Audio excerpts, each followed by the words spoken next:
Hi, everyone, and welcome to this special edition of Building the DMV presented by Selective Hauling. Once again, I'm Jill Sorensen, and as you know, I said special edition because this is part two of our conversation with Maria Thompson, who's the Executive Vice President of Construction at Hoffman and Associates, who, as you know, is the developer for the Wharf. So, just to recap part one a little bit, we really took you through Maria's career journey. She grew up in the district. She grew up going to the wharf with her family, in fact. And so, being such a huge part of that redevelopment of that area, the revitalization of the wharf, has been very emotional for her. So, we got to tell you that side of her story. Now, coming up in part two, which you're about to hear, we really dig into the construction, that phase one construction, in fact, at the wharf, and the challenges that she encountered and what she might do differently. So, without further ado, here's part two of our conversation with Maria Thompson. I got that call to come and be a part of the wharf. I was so excited about it because it was something that I had seen my entire life. And to think about, being a part of the redevelopment and the revitalization of that area that had just been forgotten. It was incredible. And although leaving Balfour was one of the hardest decisions I've ever made, I was there for 15 years, certainly on a very good path to leadership there. It was very hard to leave, but it was something that I didn't feel like I could turn down. I felt compelled to just go and be a part of it. Yeah, absolutely. When it's pulling you, you got to go for Yeah. sure. It's so awesome. I mean, I remember the wharf before the wharf. Right. And I mean, the difference now is it's almost unrecognizable. And it's beautiful, and the companies I work with, have done work down there, and it's certainly a sense of pride. I didn't even grow up here, and it's certainly a sense of pride to see it and see what it has become and certainly what it will become as we go through the next phases. Also, when I look at it and just even tackling that development. So besides its mere size, what makes the wharf different from other developments in the city that you are aware of, maybe you've worked on, or even what makes it different from developments that are the same size? Well, I think, I'll start at different phases. I think first, when you think about the revitalization of the area and what it's doing for that community, I think it makes it meaningful in placemaking. I think when you get into the way it was constructed and the fact that we opened everything all at once on October 12th, 2017, which is probably insane. Whoever started it, Monty Hoffman, it was probably insane, but it really brought this neighborhood, which I always joke about. It's a small city, to life all at once, and the effort that took and the coordination down through the retailers. I mean, we opened about 20 retail establishments all on day one. So it was just an incredible effort to get to that point and to stand back. I walked on the morning of October 12th. I walked the job at about 6:30 a.m. just to make sure that everything was just perfect and that we cleaned up overnight and all of these things. And I cried like a baby the entire half mile. Because it was just like, the culmination of all of these challenges and all of these things over the years, and just coming together. And to when I saw families there and enjoying it, and it's open, right? It's so open, and it for the public parks and piers, so it's open to everyone to enjoy. So that's what I love about it most, also. But that is what I think differentiates it from other developments. It's there for everyone to enjoy. Yep, I totally agree, and I want to just hit on some of those challenges too that you touched on. I imagine the opening on one day was a challenge. That was challenge number one. So take me through that. But what were some of the other challenges that you were able to learn from now as you head into these next phases? I think some of the big takeaways, first of all, the opening on one day, and that is something I hope never to repeat in my career at that scale, because the date never moved. There were so many commitments in place. When you think about it, opening, they had hotel bookings and restaurant reservations, all sorts of things. So when you back up the time that you need for operations, that really shortens the overall construction duration, so that planning, and you do encounter challenges there. The WMATA yellow line for the metro runs through the site. There were challenges there. There's water and soil and all sorts of things that are typical to the construction site. But when you can't move that end date, it really compounds the magnitude of that and the creativity and flexibility that you have to have in mitigating the impact of the challenges. And so I think Clark Construction did an incredible job with that. I think another lesson was just through the design build arrangement. I'm not sure that we could have accomplished that without it having been design build, to be able to make some of the changes on the fly with the contractor and subcontractors all working together shoulder to shoulder with the designers to resolve some of the issues. So I think there is a time and place in a certain program where design build really, really works. I think that when you have a vision for exactly what that is supposed to be, and maybe some of the residential, it's a little bit harder, but I'm certainly a proponent of like design build for the mechanical, electrical, those sorts of things. So that's a big takeaway. I think a lesson of like having the right contract and delivery type for the product. So I've been spending a lot of time at the onset of some of our newer projects, thinking about what that looks like. When do we bring the contractor on? How to engage them? So that was a big lesson learned for me. I think the dynamics of a team, and when you put people under those conditions for 4 to 5 years of effort, and there's some people within our organization who have been working on the Wharf since 2012. And so when you think about the burnout and keeping people engaged and motivated and growing, learning and growing, even though they're working on the same thing, that is something that became critically important to make sure that people were recognized for their efforts, promoted during the course of the job, those sorts of things. So putting the people and the dynamics of the team first also. I would say those are my biggest takeaways. Yeah, huge lessons. That's phenomenal. I hope that people watching this will take those and be able to use your lessons in their own projects. So we talked about just what an impact the Wharf has made on the community and the revitalization.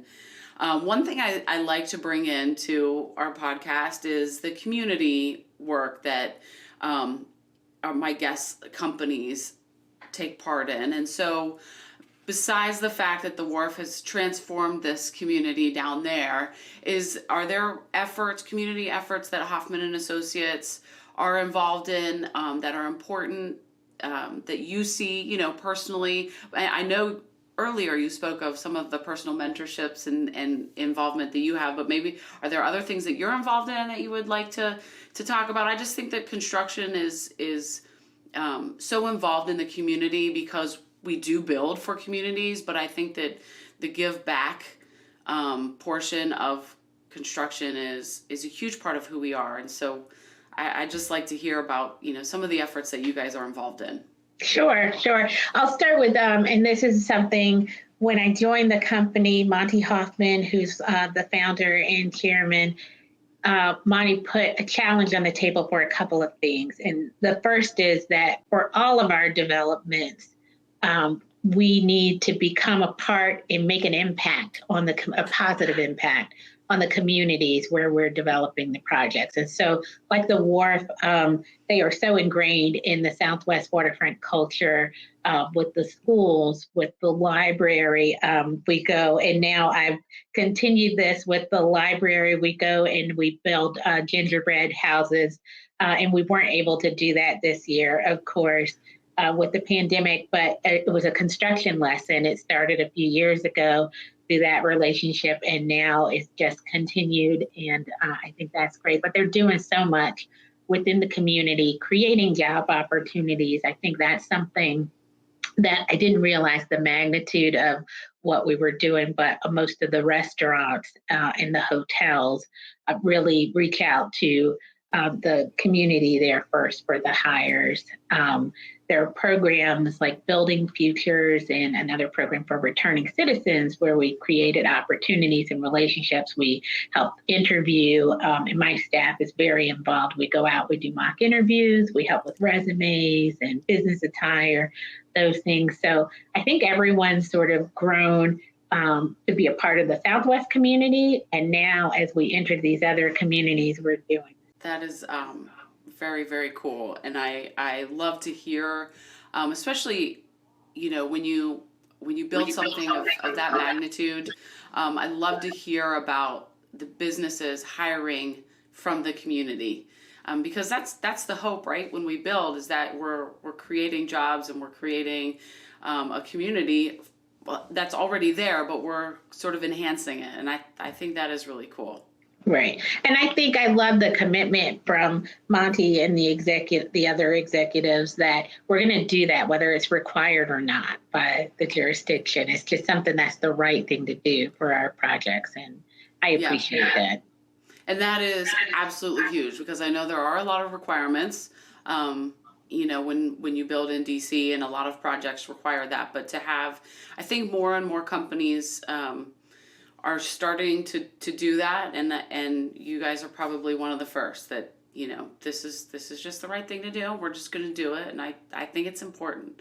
So that is very cool. Okay.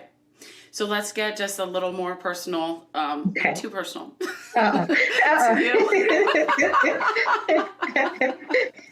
So I joked before, you had some great quotes about leadership and just some really neat advice to pass on and that kind of thing. So who or what inspires you?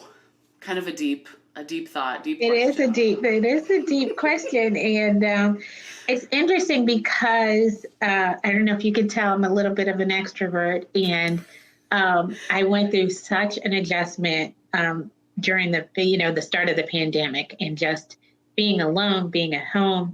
And so a lot of time for self-reflection is sort of like, what is my purpose? You get into all these things. One of the things that I've committed to is an hour of prayer and meditation every day. Wow. And it's a lot. So I have to break it up a little bit sometimes, but I've been on track with it. And during that time, I really started to think about what motivates me, what keeps me going, and what's my purpose. And so I think I've decided that I found my purpose. I'm living my purpose because I absolutely love what I do. And I think I'm inspired when I think about what that means to me. I'm inspired by seeing the people around me learn and grow. I'm known for my little notebook here. I take a lot of notes. It helps me remember. And when I see my employees or former employees walk up with their little spiral notebook and they're organized and some of the little Maria tips and ticks there.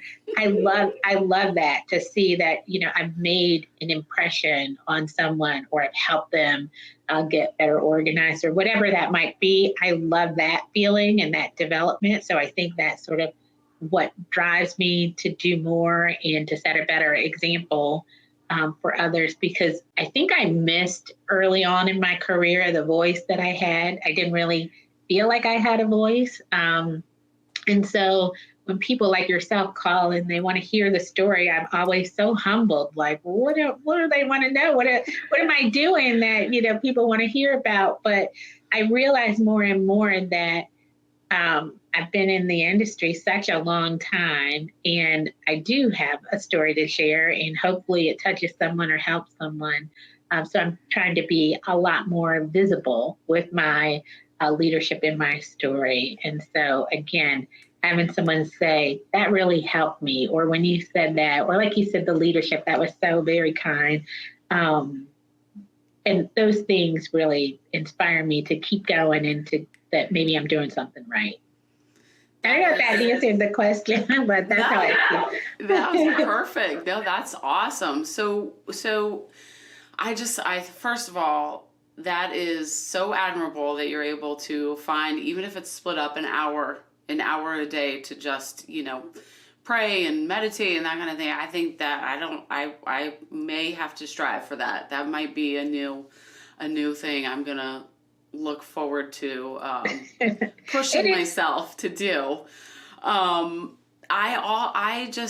think it's so interesting that you said, early on that you didn't know your voice, or maybe you didn't know it was there. Was there something in particular that brought it out, or has it just evolved? It just seems like this has been so organic for you, that yes, you say that you want to help, people, and it helps when they come with their notebook, and it's funny because I have a notebook too, and you're passing things on. To Right. me, it just seems that it has happened so organically for you. That do you feel that voice has sort of grown organically just because you've been doing this for the amount of time that you have been? I think so. I think there's a certain confidence that comes with it, and looking back and knowing that you've accomplished something. I mean, of course, looking back at the end of phase one at the Wharf and saying, okay, I made a difference, because that's one of the things I tell myself every day, that I'm here to make a difference and add value. And if I reach a point where I'm not doing that, then I need to move out of the way for the next person. But I do think it's come a little bit with that. And I think it's also come with people who have questions or want to be mentored. I think it's come with other people saying, hey, I want to know how you accomplished this, because sometimes it's hard for us to see that as accomplishment, right? We were just working and we were being a good employee, and, we were just trying to keep up in some cases, but it's obviously a story that other people are looking at to figure out, and if there's a way that they can do the same. So I think that it's really come out of that. Other people pursuing the knowledge. Yeah, well said. Well said. And it is funny. You are so right that we don't realize what we have done until someone does, ask us for help or, mentorship or that kind of thing. But I would encourage everyone who's watching, it's one of the worst things to do, the most tedious things, but is update your resume, because I seriously, I hate it, because it's like, oh my gosh, I'm so happy, like I'll never leave. But it's only a practice to give yourself more confidence, like to look back and say, like you said, like when you open phase one and the half mile, you're like crying because you're like, oh my gosh, this is so amazing. Look what we did. That's like the practice of updating your resume, is like looking back and saying, yeah, I am a bad, what, Right. I just think, It's so funny, it's important. Yeah, that's so funny, but you're so right. I think so. And I didn't really think about it in the perspective of the resume, but even writing the bio, like when you're putting a little bio for the website or for a speaking event or something, and it's like, okay, so in 100 words or less, sum up your career, right? And when you have to sort of compress it all into what hit the highlights, and to think about it like that, it's got that same feeling of like, oh, what have I done? Yeah, exactly. And then you're like, how do I cut it down to 100 words? I've done so much. This is so great. I love it. I love it.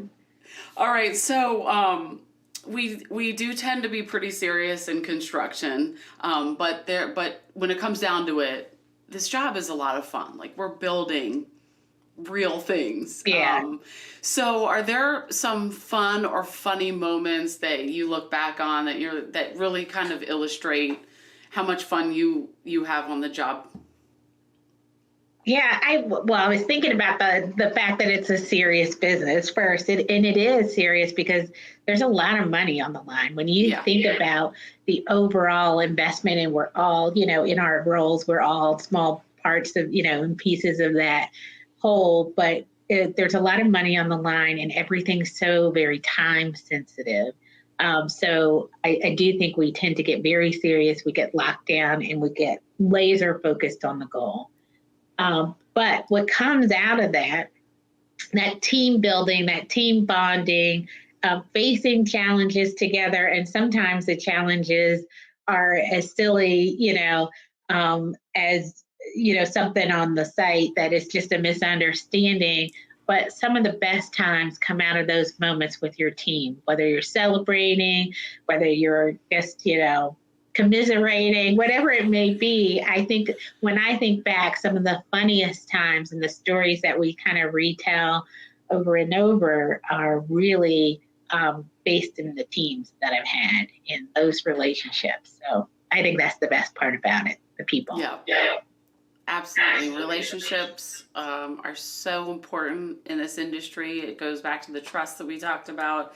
And you're right. Yeah. That's why that is what makes this job so much fun are the people and kind of going through that teamwork, that toil, and then the end reward. There's always the end reward. That's the greatest thing too. There's always the end reward where you can look up and see what you built. It's so tangible, right? That's what I love about it, right? You can now walk across the city to see all of these projects that you've had a role in them, and the buildings are still standing. It's wonderful.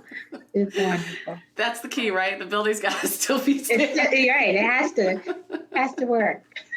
Although I know we've now gone through and demoed a building, built a building, demoed the interior, built the interior, and going back and now re-demoing. Oh, wow. Okay, we might be dating ourselves.